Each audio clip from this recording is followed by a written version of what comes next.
¿Ustedes saben la diferencia que hay entre mal educado y mal aprendido? ¿Se pusieron algún día a analizar que un pueblo puede estar mal educado, pero también puede estar mal aprendido? Bueno, mal educado es cuando la educación está mal estructurada, cuando no se enseñan los valores que esa sociedad quiere sostener, o cuando se tergiversa parte de la historia, como ha pasado en la educación argentina. Pero mal aprendido tiene mucho que ver con la participación activa de la deformación de la información. Es decir, a una persona se la puede estar educando, esta persona puede estar mal interpretando esa educación porque están siendo bombardeadas constante y permanentemente por los medios de comunicación, que son medios de deformación masiva cuando se usan con intención. Y aquí viene el análisis puntual de por qué pasa esto. ¿Por qué gravitan a nivel mundial tanto los medios de comunicación que ponen, sacan presidentes, que ponen y sacan ministros, que hacen que caiga la bolsa, que suba la bolsa? Bueno, porque la información es muy valiosa y porque el que maneja la información es aquel que la traslada hacia la sociedad que la consume. No el que la crea, sino el que la traslada. Los medios de comunicación tienen entonces una obligación con sí mismo, que es defender primero el objetivo central. ¿Cuál es? El motivo por el que fue creado. Por lo general un medio de comunicación es creado para hacer negocios, para defender una idea política, una idea religiosa, una idea social, es decir, se crea con un motivo. No se crea para servir al prójimo, se crea con un motivo para servirse de ese prójimo y para convencerlo de una determinada actitud.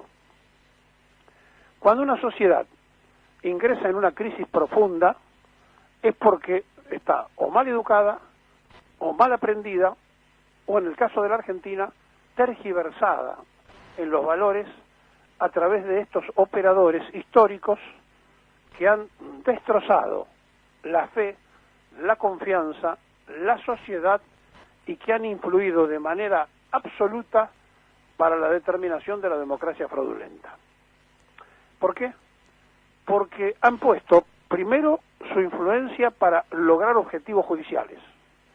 Segundo, su influencia para lograr objetivos económicos. Tercero, su influencia para lograr objetivos militares. Cuarto, su influencia para objetivos políticos. Por lo tanto, los medios se han transformado en operadores, no en informadores, sino en operadores de circunstancias. Cuando un momento de la historia política resulta difícil de explicar porque intencionalmente se la oculta, aparece el revisionismo histórico. El revisionismo histórico es los que estudian los casos que critica un sector de la historia generalmente liberal, que es la que ha primado en el concepto unitario de la Argentina después del triunfo de Urquiza en Caseros, apoyado por el exterior y por las logias de la Argentina. Desde entonces al presente han tenido una tremenda influencia en la cultura, han tergiversado gran parte de la historia y le han contado a los argentinos la verdad que ellos querían, porque en definitiva no existe la verdad absoluta salvo aquello que tenemos fe en Dios, que es la verdad en Dios.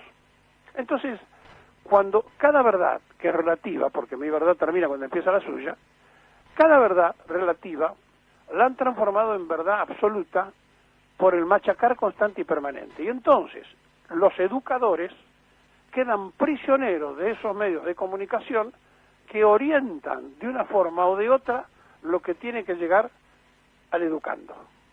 Y entonces aparece una sociedad mal aprendida, además de mal educada. Estamos en un problema porque esto no se resuelve por decreto. Esto no sale con un DNU de necesidad y urgencia. Esto es un trabajo que se viene haciendo desde hace mucho tiempo, que ha producido la dirigencia que hoy tenemos.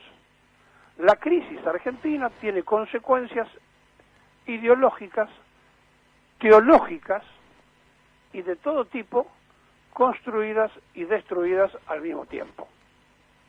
De forma que ahora se ha desatado lo que se llama la guerra entre periodistas, que vivieron todos muy bien defendiendo el sistema anterior, y los que vivieron muy mal porque defendían al sistema kirchnerista que había terminado. Entonces, cuando ahora aparece la otra oportunidad, los que vivían bien empiezan a sufrir y los que estaban mal empiezan a tratar de respirar. Bueno, esta constante en el fil de la balanza tiene una consecuencia del tira y afloje constante y permanente. Pero cuando uno rasca un poco en el origen, en el ADN de los que están de un lado y del otro, la verdad que nos pasaríamos horas hablando de quién es quién y quizá nadie terminaría entendiendo nada más allá que el poderoso don dinero en la vida capitalista compra voluntades por derecha, por izquierda, por el medio, por el centro. De forma que el ser humano entonces no solo es de una manera, sino que lo transforman en su manera de ser por los bienes del individualismo egoísta que viene ganando la batalla social, que viene ganando la batalla política, y he aquí el gran secreto de por qué está pasando lo que pasa en una sociedad donde nos hablan a nosotros, pero se trata de salvarse el yo, el individualismo yoísta sobre el nosotros colectivo. Y aparece otra vez, surge así del archivo de la memoria, la comunidad organizada de Perón. ¿Por qué Perón hablaba de la comunidad organizada apenas en la mitad del siglo XX en Mendoza, cuando se hizo el primer Congreso de Filosofía Internacional? Porque él se daba cuenta del desorden que teníamos y que era imprescindible que esa comunidad se ordenara de acuerdo a sus propios valores. Bueno, no se hizo, no hubo tiempo, y es por eso el 1 de mayo del 74, cuando abre el periodo de sesiones de la Cámara, habla del modelo argentino para el proyecto nacional e insiste en el tema cultural, e insiste en esto, e insiste en que hay una sociedad que no termina de aprender porque está influida por aquellos que manejan la confusión masiva, o sea, la información, y que le transmiten esa información al mundo educado y al mundo educante. Es decir, aquellos que tienen la misión de educar son influidos de tal manera que le hacen creer en los próceres que ellos quieren, le hacen creer en los traidores a la patria que ellos quieren, y le hacen creer en las cosas que se les ocurren. Y entonces instalan muy suelto de cuerpo, como ayer la Nata lo pudo decir en su programa, de que en 1951 Perón había hecho un default. Total, ¿quién le va a contestar? Si no se sabe, si nadie estudió, si nadie lo conoce, si nadie le puede contestar, además porque eso no ocurre en ese programa, para decirle que en 1946 Perón había repatriado la totalidad de la deuda externa argentina y que en 1955 se produce la inscripción al Fondo Monetario Internacional con un país que era acreedor, que nos debían a nosotros. ¿Qué? ¿No lo sabe? Puede ser que a lo mejor estuvo mal educado o mal aprendido, pero ¿por qué no nos dejamos llevar por el patrón donde está trabajando y nos vamos a dar cuenta que sí lo sabe? Y que entonces tergiversa jugando ese rol. Y así podríamos tomar cientos de casos de personas que saltan faltando a la verdad. Ahora, ¿cuál verdad? A la verdad histórica. ¿Y cuál es la verdad histórica? Si ellos instalaron otra que es la mentira histórica. ¿Cómo se hace para que la sociedad entienda que hay que revisar no solo la historia, sino todo el sistema con el que estamos viviendo? Y allí viene la gran pregunta. Aparece el apocalipsis, aparecen aquellos que tomando una guitarra proclamaban la gran revolución en un momento, pero que ahora están muy conformes con el sistema porque total tienen un departamento en París y otro en Miami. Es decir, son revolucionarios cuando son pobres y cuando resuelven sus problemas personales son liberales y se sienten muy felices. Es que en realidad nunca fueron revolucionarios. En todo caso fueron revolucionarios de bolsillo para resolver sus problemas personales.